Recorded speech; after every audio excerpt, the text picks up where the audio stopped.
Hindi mo ito sa halaga ng manggang hinog. Where you come from is not nearly as important as where you're going. Aming nakapanayam ang kilalang wholesale ng prutas na si Ginoong Teng Kuhako at ilang magbubukid tungkol nito at ito ang kanilang mga pahayag. Pero Mr. Teng Kuhako, hindi ho ba dati kayong wholesaler ng manggang hinog? Bakit ho ngayon balimbing ang inyong binebenta dito ho sa bilihin ngayon? Alam mo, Abe, negosyo. Para yung politika. Kung ano ang kakagatin, yun ang isusubo. Dito sa norte, alangan pa silang magtanim ng manggang hinog. Masyado raw kasing maselan. Mapahigpit lang ng konti ang kapit mo, umaasim agad.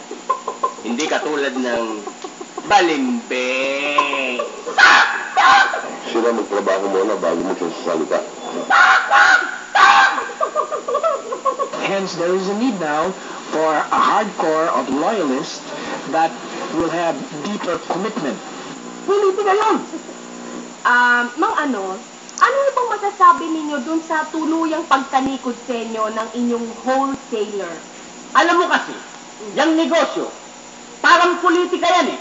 Aha. Nung araw kasi, hawak pa ng pinsan niyang si Diningding, kuha ko, yung negosyo ng saluyot. Sandali. Diningding, kuha ko, at saka saluyot? Oo, tapos, ngayong uso na ngayon, ang mangga, aba, balimbing lang pala ang kanilang papagyawin! Ang hindi nila nais, baka humalo yung mga balimbing doon sa mga mangga. Mamahahalo ho yung balimbing at saka mangga? Oo. Paano ho? Dahil pag naghalo-halo yan, naghalo-halo ang kanilang lasa. Ano ho ang lasa? Lasang saluyot, na may mangga, at sabatos!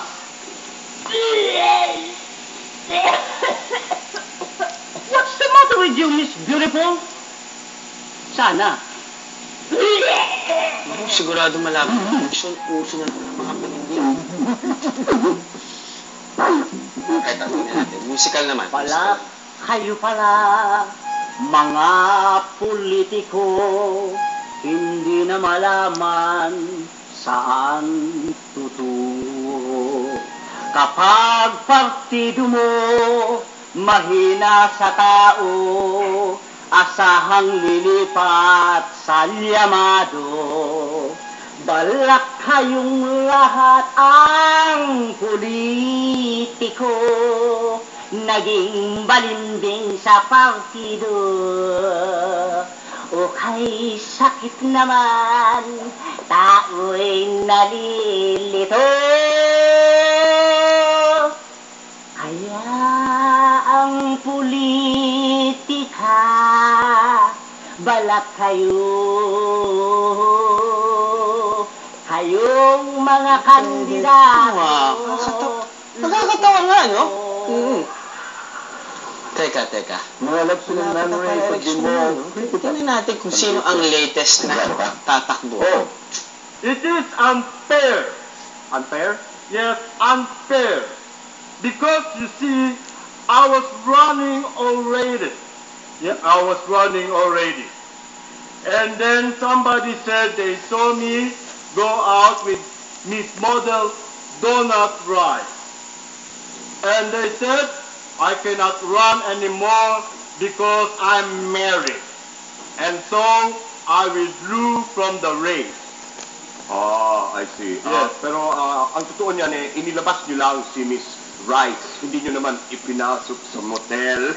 I said I would because I'm human. It was a mistake. You're going out with Miss Donut Rice. Did I do anything immoral? No. it was a mistake being seen going out with Miss Model Donut Rice. I see. So, paano kayo, no? Hindi na kayo tatakbo para sa presidency? That goes without saying. On the contrary, I will run for president. You will run for president. What made you change your mind, Mr. Hart, for president? I'm an angry and defiant man. I have 2 girls, my mistress and my wife. What that got to do with my public life? Maybe you should come to the Philippines, 'cause here in our country, the macho always wins. Talaga? Ang sumusuko, hindi nagwawagi. At ang nagwawagi, hindi sumusuko. Ano ka ba naman? Kinapanayam din ng 6 O'Clock News ang kontrobersyal na modelong si Miss Donut Rice. Welcome aboard, Erotica. Miss Donut Rice, what do you think are the chances of your friend, Mr. Lagare Hart, for president? Oh, well, I'd like to thank you, Lagare. If it weren't for you, darling, my beauty would never have been discovered. No, Miss Rice. Ang tinatanong ko po sa tingin nyo, ano ang chances na manalo? Oh, you know what? I'm about to start filming my second movie. Do you think I could run in the next elections already? No, Miss Hart. The question is, ano sa tingin nyo ang chances? Well, if a porno queen can run and win in Italy, and a contributor can run in the Philippines, don't you think I have a very good chance here in Disneyland? What do you think, honey? Come on, tell me. Be frank with me, darling. What does Pratt do to you? Kaming mga babae nagpabagsak na maraming sibilisasyon. Yun ang matindi. Magdok. Born to come in Retro TV. Walang lipatan, kundi ko lipat ko. Sige.